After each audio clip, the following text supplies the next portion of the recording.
ఆంధ్రప్రదేశ్ ఎన్నికలకు సమయం దగ్గర పడింది. అధికార వైసీపీ కూటమి మధ్య పోరు రసవత్తరంగా సాగుతోంది. నేతల మధ్య విమర్శలు, ప్రతి విమర్శలు, కౌంటర్లు, ఎన్కౌంటర్లతో ఏపీ రాజకీయం ఈ వేసవిని మరింత మండిస్తోంది. ఇదిలా ఉండగా ఏపీ రాజకీయాల్లో అసలు సిసలైన ఫ్యామిలీ వార్కు కడప వేదిక అయ్యింది. అన్నా చెల్లెల మధ్య పోరు ప్రచార హోరు పీక్స్కు చేరింది. సీఎం జగన్ ఆశీస్సులతో సిట్టింగ్ ఎంపీ అవినాష్ రెడ్డి కడప లోక్సభ అభ్యర్థిగా వైసీపీ నుండి పోటీ చేస్తున్నారు. మరోవైపు వైఎస్ వివేక హత్యకు కారకులైన వారికి ఓటు వేయొద్దంటూ ఏపీ కాంగ్రెస్ కొత్త సారథి షర్మిల కడప బరిలో నిలిచారు. ఉమ్మడి కడప జిల్లాలో వైఎస్ కుటుంబానికి ఉన్న ప్రాబల్యం అంతా ఇంత కాదు.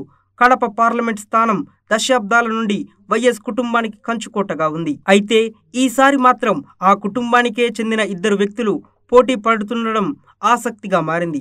దివంగత వైఎస్ రాజశేఖర రెడ్డి ఉన్నప్పుడు ఆయన ఉమ్మడి రాష్ట్ర రాజకీయాల్లో బిజీగా ఉంటే కడప జిల్లా రాజకీయాలను చూసుకునేవారు ఆయన సోదరుడు దివంగత వైఎస్ వివేకానందరెడ్డి. ఈ నేపథ్యంలో వైఎస్ వివేక మరణానికి కారణమైన వారికి ఓటు వేయొద్దంటూ తనదైన శైలిలో ప్రచారం చేస్తున్నారు షర్మిల. ఆమెకు తోడుగా వివేక కుమార్తె వైఎస్ సునీత కూడా కదం కలుపుతున్నారు. వివేకానందరెడ్డికి న్యాయం జరగాలంటే అవినాష్ రెడ్డికి సీఎం జగన్కు ఓటు వేయొద్దని విజ్ఞప్తి చేస్తున్నారు. ఇదిలా ఉండగా షర్మిల, సునీత తనపై అసత్య ఆరోపణలు చేస్తున్నారని చెబుతున్నారు ఎంపీ అవినాష్ రెడ్డి.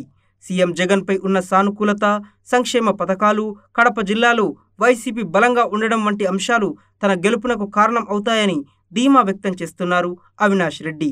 ఇక ఈ కుటుంబ పోరు ఇలా ఉండగా టీడీపీ మాత్రం నిశ్శబ్దంగా చాప కింద నీరులా విస్తరించి ఈసారి కడప సీటు గెలుచుకోవాలని వ్యూహాలు పన్నుతోంది. అన్నా చెల్లెళ్ల పోరుతో తమకే అనుకూలిస్తుందని ధీమాగా ఉంది పసుపు సైన్యం. వాళ్లలో వాళ్లే పోటీ పడితే వారి అనుకూల ఓట్లు చీలి చివరికి విజయం తమనే వరిస్తుందనే ధీమాతో ఉన్నారు టీడీపీ అభ్యర్థి భూపేష్ రెడ్డి. ఫ్యామిలీ ప్రచారానికి దీటుగానే తను కూడా కడపలో ప్రచారాన్ని ముమ్మరం చేశారు. 2019 ఎన్నికల్లో కడప పార్లమెంట్ పరిధిలో వైసీపీకి 7,83,000 ఓట్లు పోల్ కాగా టీడీపీ అభ్యర్థి ఆదినారాయణ రెడ్డికి 4,02,000 ఓట్లు వచ్చాయి. దీంతో షర్మిల మరియు అవినాష్ రెడ్డిల మధ్య ఓట్లు చీలి తమకు లాభం చేకూరుతుందని లెక్కలు వేస్తోంది టీడీపీ. షర్మిలకైనా అవినాష్ రెడ్డికైనా ఓటు బ్యాంకు ఒకటేనని, ఇద్దరి మధ్య ఓట్లు చీలడం ఖాయమని టీడీపీ వర్గాలు అంచనా వేస్తున్నాయి.